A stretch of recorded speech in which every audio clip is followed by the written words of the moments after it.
Halo guys, halo teman-teman semua, selamat datang di channel YouTube kesayangan Anda ini. Kali ini kami akan menyampaikan berita-berita terbaru, baik berita politik maupun berita selebriti. Semoga berita yang kami sampaikan bermanfaat. Jangan lupa like, comment, dan subscribe biar tidak ketinggalan berita-berita yang kami sampaikan. Elektabilitas Ganjar kalahkan Anies, PDIP, gak cukup, keputusan Capres 2024 tetap di tangan Megawati. Elektabilitas Ganjar Pranowo sedang melejit.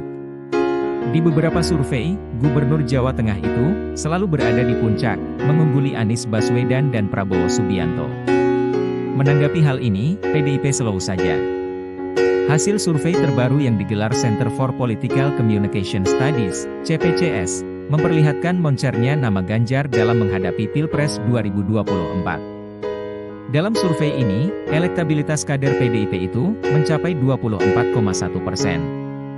Dia unggul atas Prabowo yang meraih 22,3% dan Anies yang membukukan 21,4%. Menurut CPCS, elektabilitas Ganjar menunjukkan tren kenaikan selama 2 tahun terakhir. Sementara, Prabowo cenderung stabil, sehingga berpeluang disalip Anies yang bergerak melejit.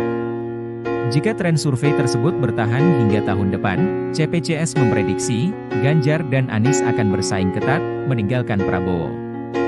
Hasil penelitian Lembaga Survei Nasional, LSN, tidak jauh berbeda. Di survei ini, Ganjar berada di klaster teratas dengan rentang elektabilitas 20-25%. Di klaster itu, Ganjar bersanding dengan Prabowo dan Anies. Direktur Eksekutif LSN Gema N. Bakri tidak menyebutkan secara pasti persentase elektabilitas bakal capres. Dia hanya memaparkan urutan. Di klaster 1 itu, urutannya adalah Prabowo, Ganjar, Anies.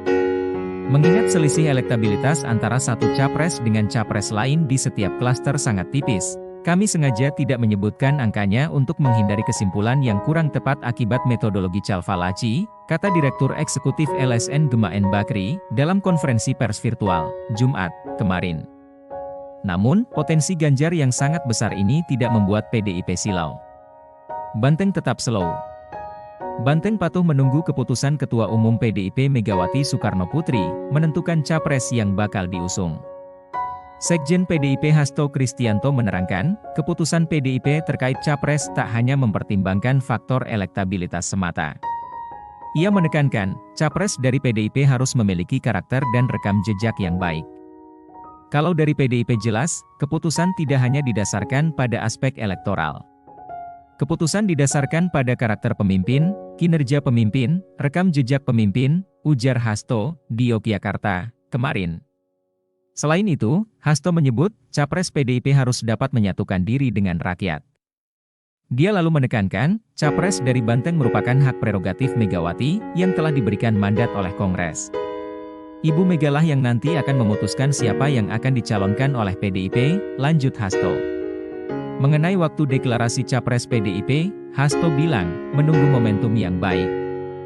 PDIP tidak mau terburu-buru. Sebab, deklarasi capres harus melihat kesiapan aspek sosial, ekonomi, hingga politik. Bagaimana dinamika politik internasional juga dilihat. Kesiapan partainya, kesiapan pendukungnya, semua dilihat, jelas dia. Kenapa PDIP terkesan slow meski ada kadernya yang memiliki elektabilitas tinggi? Menurut Direktur Eksekutif Indonesia Political Opinion, IPO, Deddy Kurniasyah, wajar PDIP slow. Sebab, cuma PDIP yang bisa mengusung capresnya secara mandiri. Tidak harus mencari-cari koalisi agar memenuhi ambang batas pencalonan presiden yaitu 20% suara nasional, atau 25% kursi di DPR. Bahkan jika harus menempatkan posisi sebagai cawapres sekalipun, PDIP tidak akan risau. Nah, ini yang memicu PDIP tidak terkesan tertarik dengan Ganjar. Karena bagi Mega, usung Ganjar atau Puan, bisa saja dalam hitungan mereka sama terkait peluang menang atau kalahnya di Pilpres, tukas Deddy.